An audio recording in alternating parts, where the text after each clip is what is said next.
Hi hello friends, ಎಲ್ಲರಿಗೂ ನಮಸ್ಕಾರ. ನಾನು ನಿಮ್ಮ ಪ್ರೀತಿಯ Ashritha. Welcome to my channel ಆಶ್ವಲ್. ನಾನು ನಿಮಗಿವತ್ತು ಮನೆಯಲ್ಲೇ ಮಸಾಲ ಮಜ್ಜಿಗೆ ಹೇಗೆ ಮಾಡೋದು ಅಂತ ತೋರಿಸ್ಕೊಡ್ತೀನಿ. ಇದಕ್ಕೆ ಬೇಕಾಗಿರೋ ಪದಾರ್ಥಗಳು: 1 ಕಪ್ಪು ಮೊಸರು, ಸಾಸಿವೆ ಒಗ್ಗರಣೆ, 1 ಇಂಚು ಶುಂಠಿ, 1 ಎಸಳು ಬೆಳ್ಳುಳ್ಳಿ, ಮಿಕ್ಸಿಗೆ ಹಾಕಿರೋ ಹಸಿ ಖಾರ, ರುಚಿಗೆ ತಕ್ಕಷ್ಟು ಉಪ್ಪು, ಸ್ವಲ್ಪ ಕೊತ್ತಂಬರಿ.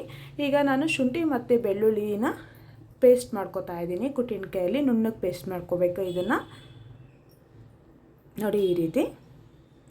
ಈಗ ಒಂದು ಬೌಲ್ಗೆ ನಾನು 1 ಕಪ್ ಅಷ್ಟು ಮೊಸರು ಹಾಕ್ಕೋತಾ ಇದ್ದೀನಿ.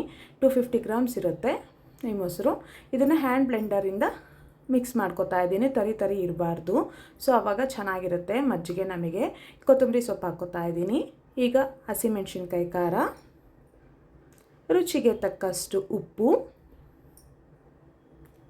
ಸಾಸಿವೆ ಒಗ್ಗರಣೆ,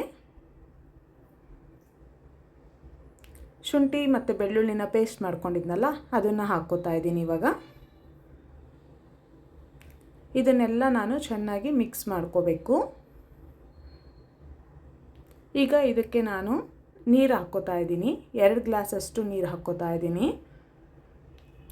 ಇದು ನಿಮಗೆ ಎಷ್ಟು ಬೇಕೋ ಅಷ್ಟು ನೀರು ನೋಡಿ ಹಾಕ್ಕೊಳ್ಳಿ. ಜಾಸ್ತಿ ನೀರಿಗಿದ್ರೂ ಕುಡಿಯೋಕ್ಕೆ ಚೆನ್ನಾಗಿರಲ್ಲ, ಟೇಸ್ಟ್ ಇರಲ್ಲ. ತುಂಬ ಗಟ್ಟಿ ಇದ್ದರೂ ಟೇಸ್ಟ್ ಇರಲ್ಲ. ಕನ್ಸಿಸ್ಟೆನ್ಸಿ ನೋಡ್ಕೊಂಡು ನೀರು ಹಾಕ್ಕೊಂಡು ಮಿಕ್ಸ್ ಮಾಡ್ಕೊಳ್ಳಿ, ಟೇಸ್ಟ್ ತುಂಬಾ ಚೆನ್ನಾಗಿರುತ್ತೆ. ನೋಡಿ ಈಗ ಚೆನ್ನಾಗಿ ಹ್ಯಾಂಡ್ ಬ್ಲೆಂಡರಿಂದ ಚೆನ್ನಾಗಿ ಈ ಥರ ಮಾಡ್ತಾಯಿದ್ದೀನಿ, ಕಡ್ಕೊತಾ ಇದ್ದೀನಿ ಮಜ್ಜಿಗೆನ. ತುಂಬಾ ಚೆನ್ನಾಗಿರುತ್ತೆ. ನೋಡಿ ಇವಾಗ ಮಸಾಲ ಮಜ್ಜಿಗೆ ರೆಡಿ. ಎಷ್ಟು ಚೆನ್ನಾಗಿದೆ ನೋಡಿ, ಟೆಕ್ಸ್ಚರ್ ತುಂಬಾ ಚೆನ್ನಾಗಿರುತ್ತೆ. ನೀವು ಇದನ್ನು ಮನೆಯಲ್ಲಿ ಒಂದ್ಸರಿ ಟ್ರೈ ಮಾಡಿ ನೋಡಿ. ನಿಮಗೂ ಇಷ್ಟ ಆದರೆ ಲೈಕ್ ಮಾಡಿ, ಶೇರ್ ಮಾಡಿ, ಹಾಗೆ ನನ್ನ ಚಾನಲ್ನ ಸಬ್ಸ್ಕ್ರೈಬ್ ಮಾಡಿ. Thank you so much.